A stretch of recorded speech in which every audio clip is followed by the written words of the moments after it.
This is Scott, Kilo Sierra 6, Delta Alpha Yankee, and for today's video, we're finally going to get around to talking about the Yaesu VX-6. And I'm going to put the Yaesu FT60 out here because I'm going to be making quite a few comparisons between the two. While they do share some similarities, the VX6 is a definite different animal than the FT60. They are somewhat similar in the programmable menu section, but there are a lot of differences between the two radios, so they really shouldn't be confused. The VX6 is not necessarily any kind of upgrade or outgrowth of the FT60. They both kind of came out at about the same time. I think it was 2004 for the FT60, and I believe it was 2005 for the VX6. The interesting thing is both radios survived to this day and are just as popular today as they were back then, and it's for a very good reason. They're both very, very good radios. And I'm going to go out on a limb and say that in terms of a commercial amateur radio based HT, the VX6 is the most rugged, robust, and capable analog HT that you can currently buy. Now, you could make a case that there are some Motorola and Icom public safety radios that'll give the VX6 a run for its money, but in terms of being end user programmable and user-friendly to an amateur radio operator, they're not going to come close to the VX6. This is, if you want to achieve instant badass status, that's the radio to get right there. It is my go-to radio for rugged, harsh conditions. It's the one that lives on my plate carrier, and I rely on this radio for those situations where things are going to get pretty extreme and pretty weird. So first, let me talk about how this radio is constructed and a few of those features. And as I go along, I'm going to point out the things I like and the things I don't like, because the VX6, while it's an outstanding radio, I put it in the almost perfect category because it does have a couple of things on it that are kind of weird, and I don't quite understand why they did that. But again, that's Yaesu. Get used to that. You're going to be dealing with Yaesu. You're going to be scratching your head from time to time wondering why they went with the direction that they went in. But to start with, one common feature, the FT60, of course, is an aluminum case. The VX6 is a die-cast aluminum case, and it's also partially polycarbonate resin. If you were to look at the side here, just by touching this, you know this is metal. It's got that same cold feel to it. And what's nice, it's got a very interesting rough sort of cat tongue texture to it that sort of reminds me of the old Gerber Mark II dagger handle. It's kind of neat. I like it. The front portion, while it feels like it's aluminum, it's actually polycarbonate resin, a very heavy duty stuff. The radio itself is in terms of weather and dust intrusion, because you can see right here the word submersible. And what that means is this radio, according to Japanese standards, is JIS 7, which is their equivalent to IP67. Now, what that means is if everything is closed, excuse me, if the speaker mic port is closed and the side port is closed, this can be submersible to 3 feet for 30 minutes and will resist water intrusion. And of course, water intrusion also equals dust intrusion. And that's pretty significant. And what that means is if you're in a heavy downpour, if you have to do a stream crossing, if you happen to drop your radio into a puddle of water, this thing is going to survive the event. You blow the water off and everything works fine afterwards. One immediate question whenever you're talking about a submersible radio or anything that's IP67 is, how does the speaker sound? Speaker's fine, nice and loud, not a problem, not a complaint. I hear, particularly with the FT3, which as far as Yaesu goes, was just an embarrassment of a radio. A lot of people, when people complain about the speakers, say, oh, well, it's water resistant. Well, it's only IP54. It's not even IP67. No, it's just a horrible speaker. This one is fully submersible, yet speaker sounds just fine. Plenty loud enough for me. I don't have any complaints in that regard. The one thing I don't care for at all on any level is it's not even a belt clip. It's a hook. There's no spring loading to it. It's supposed to snap down on the belt, and it does that, but it also comes off pretty easily as well. Fortunately, it unscrews with no problem. There is another belt connection that involves sort of an interrupted slot sort of arrangement that works kind of okay. I haven't fiddled with it much. For me, to be honest with you, mine lives in a pouch, whether it's a belt pouch or whether it's a pouch on a molly carrier. That's where this radio needs to be at all times anyway. One nice thing that I absolutely love, and I wish more radio manufacturers would do this, is your speaker mic is top ported. It's not coming off the side. That's always a problem when you're trying to get a radio in and out of a pouch. There's a little twisty method that you have to use where you kind of turn the radio sort of to the side so it fits into the little V that's formed where the pouch body meets the back face, and then you sort of wedge it in there and then straighten it back out. With this, it's not a problem. The speaker mic comes right out of the top, and it is a sealed port. And more on that later. I'll talk about the speaker mic that goes with this, but it's an excellent system, and the radio comes in and out of the pouch, no problem. In terms of how the knobs are arranged and as far as your power buttons, a nice improvement. While I like the on-off volume control on the top of the FT60, one thing that I will admit on this is there are times when I have had one of these in a go bag and I have bumped it just enough to turn it on, didn't know it, go to use the radio, and the radio's dead. One nice feature about the VX6, it takes a long press on this orange button right here to turn the radio on, and the same for turning it off. So once it's on, it's on. Squelch control, unlike the FT60, which has the squelch ring, squelch control on this is controlled at the menu level. I found you put it at 3 and it works fine. You do have on the side a Monty button. And one interesting thing here about the Monty button, so let's say you're trying to catch a distant signal. You don't want to fiddle with the squelch. Just hold the Monty button down, and if it's a weak signal, you'll hear it coming through. But I want you to note something else. When I press that down, and a lot of us have our radio channels organized by name rather than frequency number because it's easier to remember a name than a specific frequency. And then someone will say, well, are you on 14688 or are you and you have to do the thing where I sort of don't remember what that is. This is a really cool feature. You hold that Monty button down and it gives you the frequency. Just like that. That's a super clever thing that I've never heard anybody discuss on this radio before, but it's just, I don't know, I'm kind of tickled by it. The first time I found it purely by accident. But it's a neat little feature they added in. Let me go ahead and turn this off so I don't catch any traffic. In terms of the front panel buttons, because this is a smaller case, and in terms of size here, this is obviously a much smaller radio. More on that later, because I don't happen to like the trend towards smaller radios. The larger the case size, the larger the battery you can put on the radio.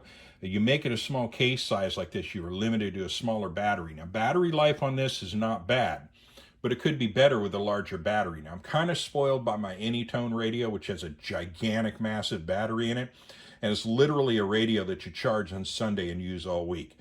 With this one, I make it a habit. I carry 2 spare batteries into the field with this, no matter what. It's always a good practice to have spare batteries anyway, but because this is only a 1400 milliamp lithium ion battery, it's about on par, honestly, with what you see. For instance, I believe the Baofeng UV5R has a 1400 milliamp battery. A lot of radios do, and they get by just fine.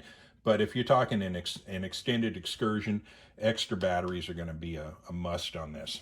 So, let's see if there's anything more I really want to talk about on this. I talked about the speaker mic port on the top. Of course, on the side here, we have our charge port and also external DC. Now, like a lot of your more expensive radios, they do not send a charge cradle with this. It's a habit that the radio manufacturers, I don't know why they do it. I think they figure if you're willing to spend, $260 for the radio, and that's what this costs, is $260.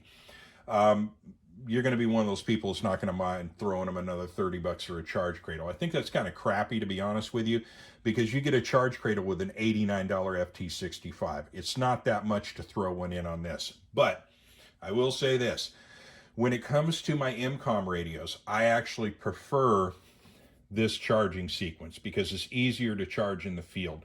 All I need to do is take along one of the, and I'll show it later. I think it's an SAD 13. It's the power port that has the accessory plug that you can plug into a cigarette lighter in a car, or I showed that on my DIY MCOM box. I have it set up that way. It's neat. You also don't need a battery eliminator. You can plug the same thing into your vehicle and use this in your vehicle and not use your battery up in the car. So it makes it more versatile because the FT60, as I mentioned, you can only charge this on a charge cradle. So if I put this in an MCOM kit, I have to throw a charge cradle in with it. And I don't believe they offer a charge cradle that has the accessory port. So you either have to use an inverter or use another rig that you've cobbled up yourself in order to even run the charge cable, or charge cradle rather. So 6 of one, half a dozen of another on that one. It's not necessarily a step back, but it'd be nice to see them throw a charge cradle in. I've also heard some people complain that the charge cradle for these, when you do use it, gives you some erroneous readings on your battery. So I don't think that's even a fully developed technology, to be honest with you. But we'll get past that. Moving to the front panel, because again we have the smaller case size, our keys are pressed together a little tighter, a little harder for people with big hands to manipulate this. But while this is a small radio, one thing I like about it is when I hold it in my hand, it rests very naturally with my little finger at the base of the radio. So it's kind of nice, fits well in the hand. But I do wish it was bigger and had a larger battery on it. But you don't always get what you want. So again, water resistant, dust resistant, extremely durable, extremely capable. It's the kind of radio that you can confidently take outside and not have to worry about ruining the thing. So right there, great. Now let's talk about the specs, because when we get into the specs, we're going to see some interesting things come up where this radio begins to become much better actually than what the FT60 is. So to start with, 900 channel memory capability. Before that, I should also mention, not a dual band. It's a tri-band. Let's start there instead. The VX6 is in fact a tri-band. Like the FT60, it will do the 2 meter band, which is 144 to 148 megahertz. It'll do the 70 centimeter band, which is 430 to 450 megahertz. But it will do the 1.25 meter band, which is 222 to 225 megahertz. Now, kind of a dead band. Not a lot of people use the thing. And the reason for that is there's not that many tri-banders out there. But I am seeing an interesting rise in terms of manufacturers now making tri-band radios. I'm seeing a few mobiles out there that are tri-band now, and even some of the Baofeng, in fact, has a couple of tri-bands out. So it'd be nice to see an improvement in that area. But if you are in an area where there's actually a lot of repeaters and a lot of activity, and you're looking for something where you can be a little more, not necessarily discreet, but you can deal with sort of a smaller pool of people, the 1.25 meter is kind of an interesting alternative. Now, in terms of output power, Yaesu they've kind of done some good things, and then they've done something that I don't quite understand. On 2 meter and 70 centimeter, the VX6 will do 4 different power levels. We have 5 watt, and I have metered all of these, and at some point I'll get my meter out and show you. But this thing very accurately produces 5 watts, and then it steps down to 2.5, 1 watt, and then 0.3 watts. So you have 4 different power levels that you can use with this. On the 1.25 meter, though, oddly enough, and I don't quite understand why, the highest wattage rating is 1.5 watts. And then it steps down to 1 watt, 0.5 watts, and 0.2 watts, which is odd. Again, I don't necessarily understand why they arranged it that way, because other competing radios don't do that. Now, it's known that between VHF and UHF, you usually will get one band will be slightly lower in terms of wattage output. This could be a condition related to the antenna restriction. I'm not quite sure. If anyone does know, please leave something in the comments explaining why they went that way. Because like I say, the other manufacturers that are putting these out don't have that same step down in power, or that restriction in power. So there you go. In terms of memory channels, 900 memory channels on the VX6, and those memory channels can be arranged into 24 separate banks with a limitation of 100 memory channels per bank, although you can assign channels to multiple banks. This is a departure from the VX6 that is not necessarily a good thing. Or, I'm sorry, the FT60. The FT60 has 10 memory banks, and you can allocate all 1,000 channels to each of those banks. The VX6, for some reason, as I said, limits you to 100 channels per bank. Why? I don't know. I'd like to see more than that. For most of my applications up here in the Central Valley of California, I don't really have any one county that even gets close to 100 memory channels needing to be allocated to a bank. So it's not so much of a problem, but it is in the larger metropolitan areas like Los Angeles, or you should see the number of repeaters they have up in Santa Clara County. It is insane. It is probably twice as large as the entire Los Angeles County area. They have a ton of repeaters up there. I don't go up there that often because I pretty much avoid the Bay Area like a plague, but I like to have that capability. However, you'll need to maybe play around with that a little bit more and just limit yourself to the usable repeaters in the area. But it's not that big a deal, in all honesty. Now, when we get to receive, this is where the VX6 makes a pretty dramatic departure from the FT60. Now, the FT60, of course, as I mentioned in that video, does feature a double conversion superheterodyne receiver circuitry. The VX6 for narrowband FM and AM also features a double conversion superheterodyne receiver. But for wide FM, it features an additional triple conversion superheterodyne receiver. So there's some interesting advanced receiver technology going on inside of this thing that's kind of interesting. And now let me talk about what it can receive, because this is where the VX6 comes into its own as a particularly useful SHTF radio. Because in a situation like that, you're actually going to be listening more than you're going to be talking, because you're going to want to hear what's going on out there in the world. And I do have a separate video where I'm going to talk about some antenna setups that I've done for the VX6 to specifically exploit this for intel purposes. But to begin with, on receive, we start all the way down at 0.5 megahertz, and then we go up to 1.8, and that's for our BC band. Then 1.8 to 30 megahertz is our shortwave band, so that you can receive in shortwave. Now, of course, this is all going to be limited by the factory antenna. Now, the factory antenna is not particularly useful or good for shortwave, but there are some things you can do to hang a long wire antenna off of this where you can use this very effectively for shortwave receiving. Next, we move up to 30 to 59 megahertz, gets us into the 6 meter band. So you can actually receive, you can't transmit, but you can receive 6 meter traffic, which is kind of cool. Then we move up to 59 to 108. That's going to be our FM broadcast band. That's your typical radio that's in your car that you listen to music on, but it's good for being able to tune into news stations and tune in very effectively, I should add. Then we move to 108 to 137 is going to be our air band. Very capable in the air band as far as receiving. Again, restrictions concerning the antenna, more on that later. I'll be talking about a whole package of antenna solutions for this radio so that you can adjust the radio on the fly out in the field and be able to receive an amazing variety of radio signals. Then we move up to 137 to 174 is obviously our VHF ham area. Then we have 174 to 222, which is VHF TV. 222 to 420. They call it Action Band 1. Now, I'm going to display some ignorance here. I have no idea, no earthly idea what Action Band 1 is, but that's what they call it. Then, of course, we have 420 to 470, which is VHF ham. 470 to 729, UHF TV. Now, of course, UHF TV in here, if you're talking 470 to 729, you're talking a lot of public safety frequencies as well. And that would probably, that would definitely apply to our 174 to 222 as well. Then we go to, let's see, yeah, 470 to 729. Then we have 803 to 998.99, again, Action Band 2.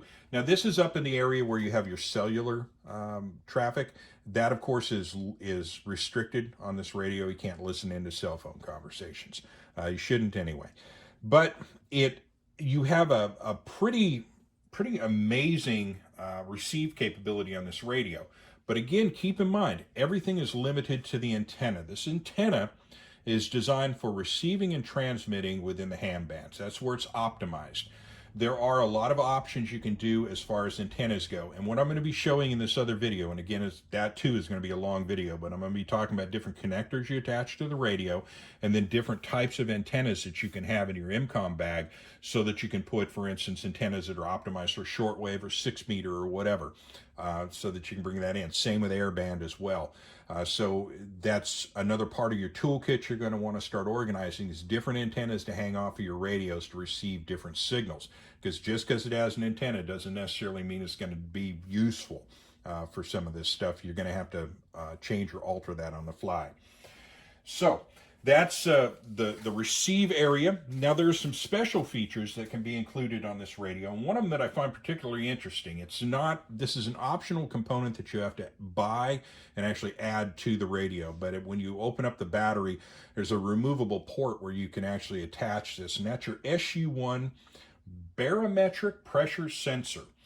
Now what that is that's going to turn your radio into a bit of a portable weather station for you, and you will be able to see storms that are developing based on that. So that can be useful, particularly in terms of Skywarn, and also just for field use, knowing that the weather's about to change or you're about to be dealing with some wet weather conditions can alter what you're doing at the moment, and you can prep for that early. There are some other things too. There's an EAI system in here, and what that can allow you to do is if you're with a group, you can set up your radios so that if you have somebody that's, for instance, a hiker is lost or down or maybe injured, you can actually activate their PTT, and it will broadcast on, I believe it's a UHF channel that's pre-designated. It will broadcast their call, and you can use that for direction finding purposes so that you can hone in on their location and effect a rescue. I thought that was kind of interesting. There's a CW trainer feature on here. So you can do carrier wave or Morse code training on the radio. And then programmed into the radio are 89 shortwave channels, very common, popular shortwave channels that are pre-programmed into this. And this is where we get into hanging the long wire antenna off of this and using this to get worldwide news and information. The NOAA channels and NOAA weather channels are pre-programmed. And also you have 280 marine channels that are pre-programmed into the radio that you don't have to worry about. So that's a lot of extra stuff that's in there that you don't have to worry about, that you can access later. I'll probably have to do some follow-up videos to show you how to get to those sections on the radio, because we are going a little bit long at this point. But like I've now done several radio reviews where I promised to do follow-on stuff relating to accessories and features and how to program certain things. And I'm going to have to now double back and start going through those, but I wanted to get the main reviews out first. So in a follow-on video, I'll talk some about accessories. One quick accessory I'll show to you though, because it's going to come up right away, and that's speaker mics. And I'm going to pop this out here real quick. This is an interesting speaker mic, and I've already been asked about this. And what this is the MH73 Alpha 4 Bravo. This is oh, and also I didn't mention this as well, and I'll show you this. Your speaker mic port, okay, is actually threaded. And unlike a lot of other radios where it's just a simple plug that you press in, this is actually threaded in, and it completely seals up the port. But additionally, all of your speaker mics that you purchase for this, if it's the proper speaker mic, the speaker mic itself will be threaded. So not only does it plug in, it now has to thread in. So it is not going to pull out. It is not going to come loose. It is not going to do like the FT60 and pop loose all on its own and then key up your radio. And in doing so, when you seal that up, if you buy the proper speaker mic, it's going to create a watertight seal. Now this speaker mic is also IP67 or JIS7. It is also submersible as well. One downside to this, though, that you need to know, and it is, I think, the largest speaker mic I've seen yet for a ham radio HT. Again, this is submersible just like the radio, but there is no provision for any kind of an ear mic. So if you use this All your noise is going to come from the speaker and everyone is going to be able to hear it. So if it's a situation where you need to have discrete radio traffic go in your ear, this is not the mic to use. However, for search and rescue, for maritime operations, for operating, for instance, whitewater rafting, this is an excellent setup to use. Now, what I'm currently using for applications that I do need some kind of an earphone, I've got the Calm Mountain rig. However, one big downside to this has no rated weather resistance. And that's been a problem that's stuck in my head. I've been waiting for, there's another speaker mic, I think it's called the CMP something. I don't care for it. It looks a bit like this, but it's got a big red stripe on it, and who needs that?